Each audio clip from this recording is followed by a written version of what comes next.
माननीय अध्यक्ष जी, आज जो बिल को लेकर श्री किशन रेड्डी जी आए, उसमें श्री अधीर रंजन चौधरी जी से लेकर जसवीर सिंह जी तक 18 इस सदन के सम्मानीय सदस्यों ने अपने अपने विचार रखे हैं। कुछ लोगों ने पक्ष में रखे, कुछ लोगों ने विपक्ष में रखे, कुछ लोगों ने तथ्यात्मक रखे, कुछ लोगों ने राजनीतिक तरीके से रखे। और मैंने सबको करीब करीब ध्यान से सुना है। जो नहीं सुन पाया, इनकी नोट भी यहां बैठकर मैंने अफसरों से जो मुझे प्राप्त हुई, मेरे साथी एमओएस से प्राप्त हुई, उसको मैंने पढ़ा है। माननीय अध्यक्ष जी, मैं इस सदन के सभी सदस्यों को फिर से एक बार कहना चाहता हूं कि कृपया जम्मू कश्मीर की स्थिति को हम समझें। राजनीति करने के लिए ऐसा कोई बयान न दे जिससे जनता गुमराह हो जाए। माननीय अध्यक्ष जी, यहां कहा गया कि धारा 370 हटाने के वक्त जो वादे किए गए थे उसकी दिशा में क्या किया। मैं तो जरूर इसका जवाब दूंगा। मुझे मौका दे दिया आपने जवाब देने का, मगर भाई 17 महीने हुए धारा 370 हटे हुए, आप हमसे हिसाब मांग रहे हो। 70 साल आपने क्या करा, इसका हिसाब लेकर आए हो क्या किया 70 साल? और अगर 70 साल ढंग से चलाते तो हमसे हिसाब मांगने का समय ही ना आता। माननीय अध्यक्ष जी, इनको भी मालूम है कि धारा 370 हटने के बाद अभी तो वहां पर प्रशासन स्थिति को संभाल रहा था, इतने में कोविड लग गया।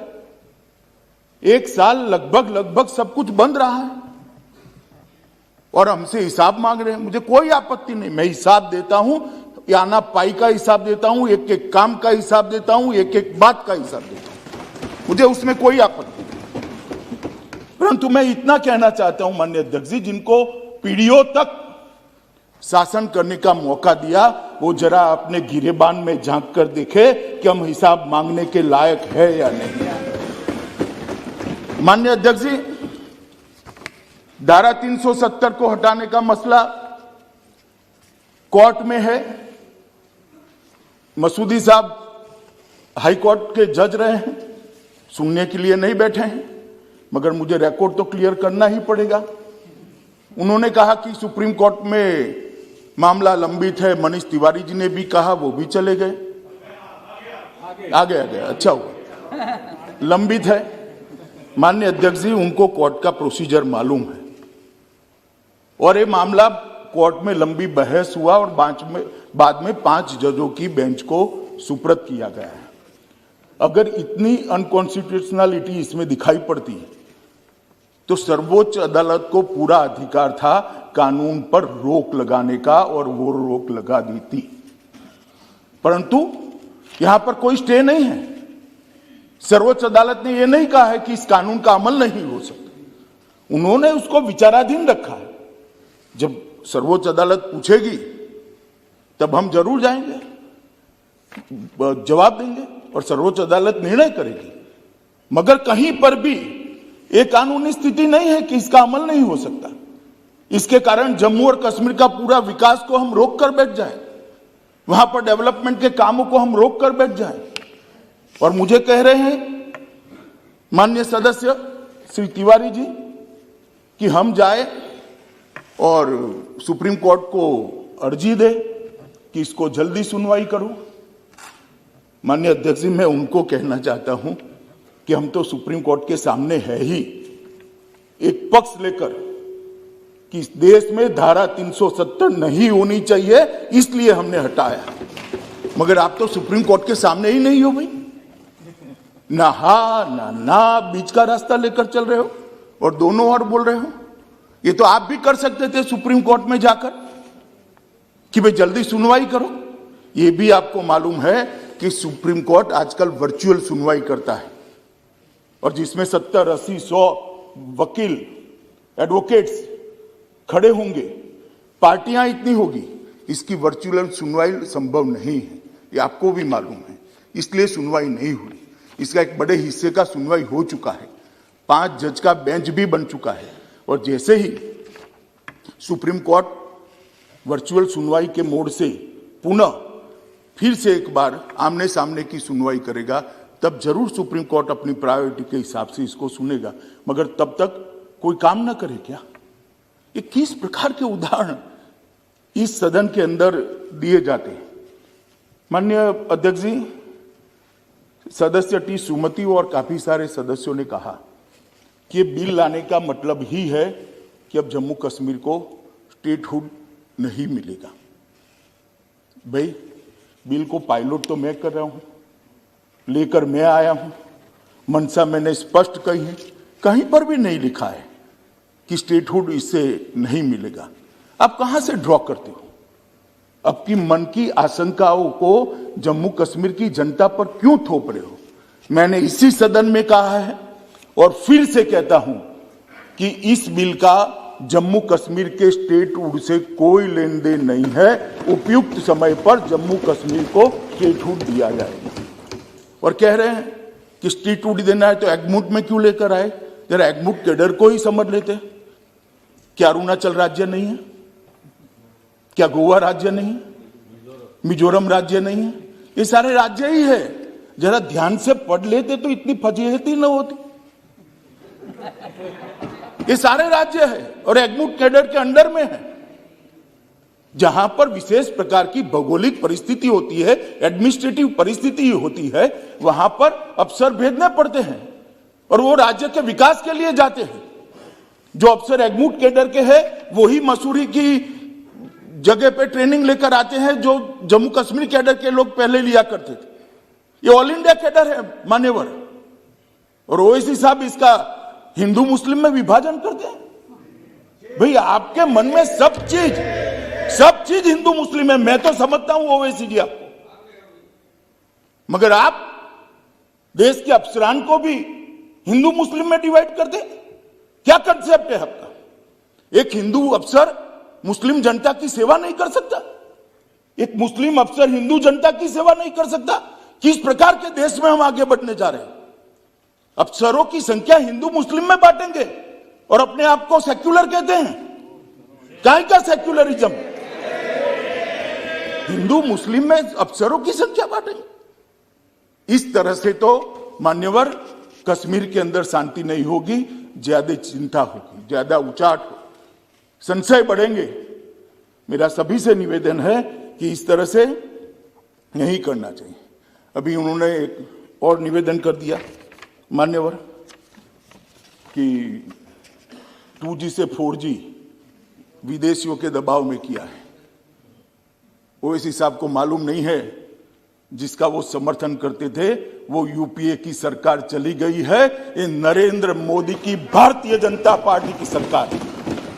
इस देश के फैसले ये देश करता है, इस देश के फैसले इस देश की संसद करती है। कोई हम पर दबाव नहीं कर सकता। और हमने उसको इसलिए रिस्ट्रिक्ट किया था मान्यवर कि कुछ समझने के लिए समय चाहिए था। अफवाहें न फैलाई जाए, इसके लिए एक समय चाहिए था। और आप हमें पूछ रहे हो भाई अधीर रंजन जी 2G और 4G, आपने तो मोबाइल ही बंद कर दिए थे और 20 साल तक बंद कर दिए थे।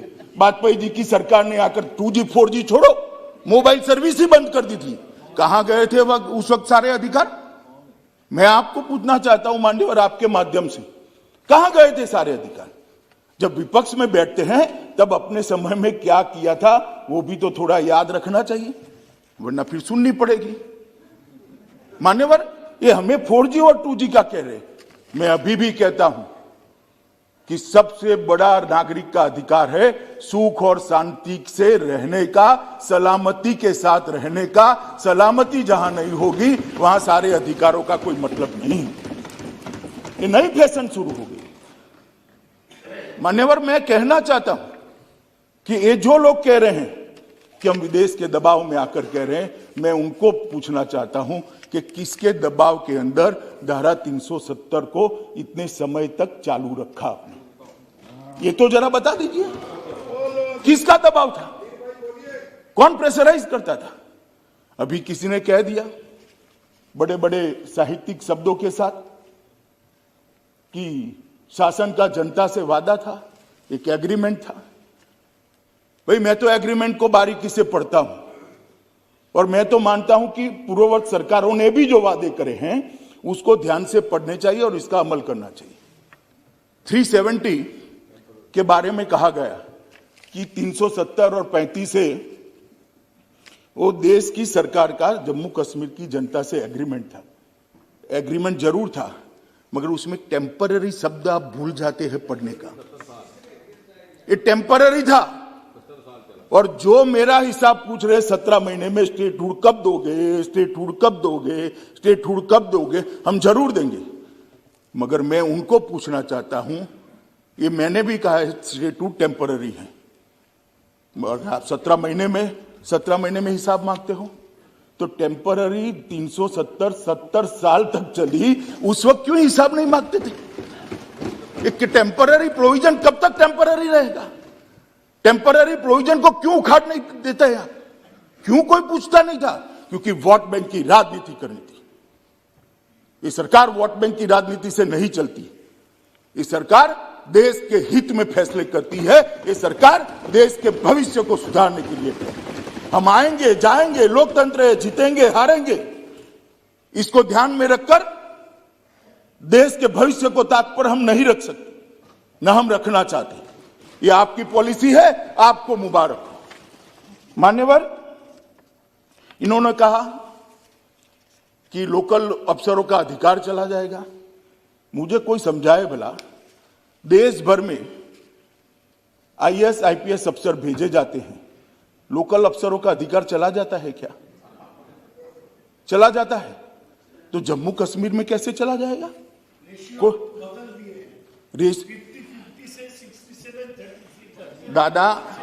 दादा आप ज्यादा पढ़ नहीं सकते, अब मैं समझ रहा हूं। देश भर में यही रेशियो है। आपके बंगाल में भी ये है।